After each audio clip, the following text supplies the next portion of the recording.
Good morning India. दोस्तों नमस्कार।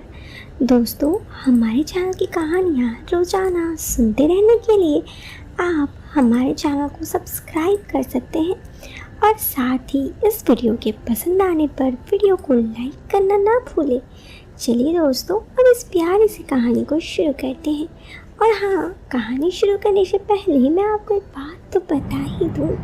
इस कहानी को सुनते वक्त आप चाहो तो ईयरफोन या फिर हेडफोन का उपयोग कर सकते हैं। इससे इस कहानी की ऑडियो आपको पसंद आएगी जब आपके कानों तक पहुंचेगी। चलिए दोस्तों अब इस प्यारी सी कहानी को शुरू करते हैं। मैं मोहिता नाम की तरह ही मैं इतनी सुंदर तो जरूर हूँ कि किसी को भी अपनी बात से या अपने इरादों से पागल कर सकती हूँ। पागल मतलब कौन सा पागल, मतलब अपने बात पर किसी को घायल कर सकती हूँ। दोस्तों ये बात आज से करीब 1 साल पहले की है और उस वक्त मैं अपनी पढ़ाई जस्ट कंप्लीट की थी। अब हुआ कुछ यूँ कि 1 साल पहले तो लॉकडाउन ही चल रहा था, तो लॉकडाउन में मेरा लास्ट ईयर कंप्लीट हुआ। मैं जॉब करना चाहती थी, लेकिन आपको तो पता ही है कि जॉब मिलना कितना मुश्किल है ना। तो कुछ मेरे साथ भी यही हाल हुआ।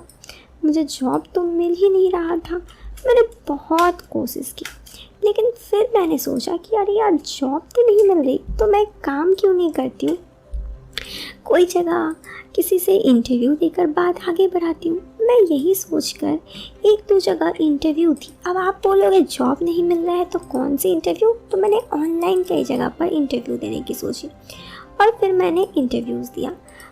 फिर एक जगह से मुझे कॉल आया तो मेरी वहाँ पे जॉब हो गई। मतलब ये मुझे ऑनलाइन ही घर बैठे काम करना था।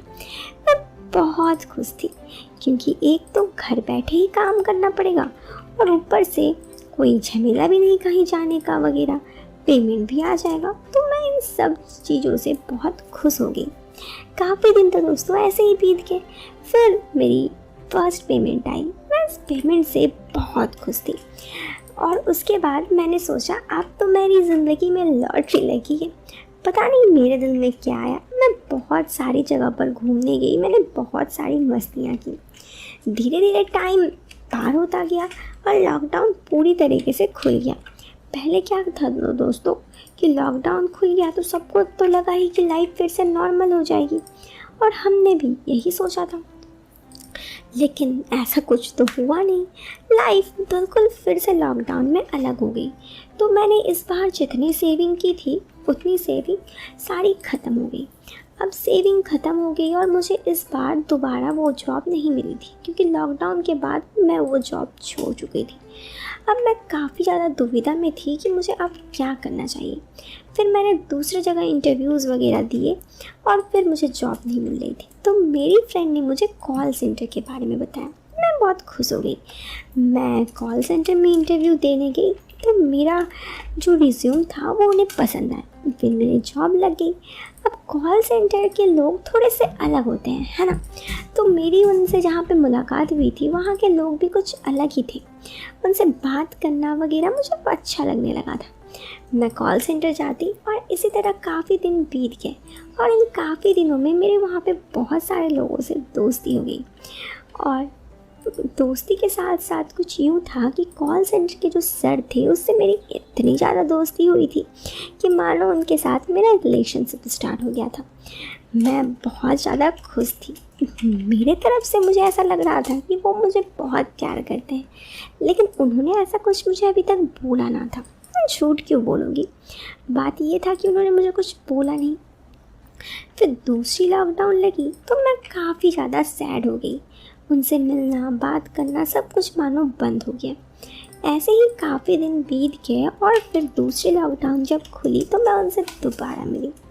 इस बार मैं उनसे मिलके बहुत खुश थी। उन्होंने तो नहीं, लेकिन इस बार मैंने उन्हें अपने हाल दिल की सारी दास्तां बता दी। मेरी बात सुनकर उन्होंने कहा, अच्छा मुझे तो पता ही नहीं था कि तुम्हारे दिल में कुछ ऐसा है। मैंने कहा हाँ मेरे दिल में कुछ ऐसा ही है और मैं काफ़ी दिनों से आपसे बोलना चाहती थी। मेरी बात सुनकर उन्होंने मुझे कहा ओके। मैंने कहा इसको मैं क्या समझूं। हाँ या ना। उन्होंने कहा तुम्हें जो अच्छा लगे समझो पागल। लेकिन फिर वो मुझसे काफ़ी अच्छे से बात करने लगे। मुझे ऐसा लगने लगा कि शायद उनके दिमाग में भी वही है और वो शर्मा रहे हैं। एक दिन उन्होंने मुझे अपने घर बुलाया और फिर मैं उनके घर चली गई। उस वक्त उनके घर पे कोई ना था। मुझे ये बात पता नहीं थी कि उसके घर पे कोई नहीं होगा। मुझे लगा कोई तो होंगे, लेकिन जब मैं उनके घर गई तो मुझे ये एहसास हुआ कि उनके घर में कोई नहीं है। थोड़ा मुझे अजीब ज़रूर लगा, लेकिन फिर मैं उनसे थोड़ा देर बात की, ऐसा कुछ हुआ नहीं। मैं वहाँ से वापस आ गई। अब मेरा डर थोड़ा थोड़ा घटने लगा। मुझे लगा वो एक अच्छे इंसान है और उन्हें भी मुझसे काफ़ी प्यार है। अब वो जब मुझे अपने घर बुलाते मैं उनका घर जाने लगी। इसी तरह से काफ़ी दिन ऐसे बीत गए और अब वो जब मुझे बुलाते मैं चुपचाप उनके घर जाती। उनको तो पता ही था कि मैं उनसे प्यार करती हूँ। एक दिन उन्होंने ये रिश्ते को आगे बढ़ाने के लिए कहा। मैंने कहा ये सब के लिए मैं तैयार नहीं हूँ। उन्होंने कहा अरे यार तुम ही ना मुझे प्यार करती हो और ये सब में क्या ही गलत है। अगर कोई इंसान किसी से प्यार करता है तो ये सब तो सही होता है ना, एक दूसरे से थोड़ी वक्त बिताना। मुझे ऐसा लगने लगा कि वो बोल तो सही रहे हैं, तो मैंने उनसे रिलेशनशिप के लिए हाँ कर दी। अब हमारा रिश्ता थोड़ा ऊपर लेवल का हो गया था। मैं उनसे बेपनाह मोहब्बत करती। एक दिन उनका बर्थडे था। बर्थडे में मैं उनका ये बर्थडे काफ़ी ख़ास बनाना चाहती थी। मैंने उन्हें कहा आपको बर्थडे में क्या गिफ्ट चाहिए? तो उन्होंने मुझे कहा मुझे बर्थडे में तुम चाहिए। मैंने कहा मैं तो आप ही की हूँ। तो उन्होंने कहा ऐसे नहीं, मैं ये चाहता हूँ कि मैं बर्थडे के दिन तुम्हारे साथ बिताए हर पल ज़िंदगी भर मुझे याद रहे। मैंने कहा मैं कुछ समझा नहीं, आप कहना क्या चाहते हैं? उन्होंने कहा कितनी बेवकूफ़ हो तुम, इतना भी नहीं समझी? मैंने कहा अरे नहीं समझी इसीलिए तो मैं बोल रही हूँ, आप बताओ तो सही आप चाहते क्या हो?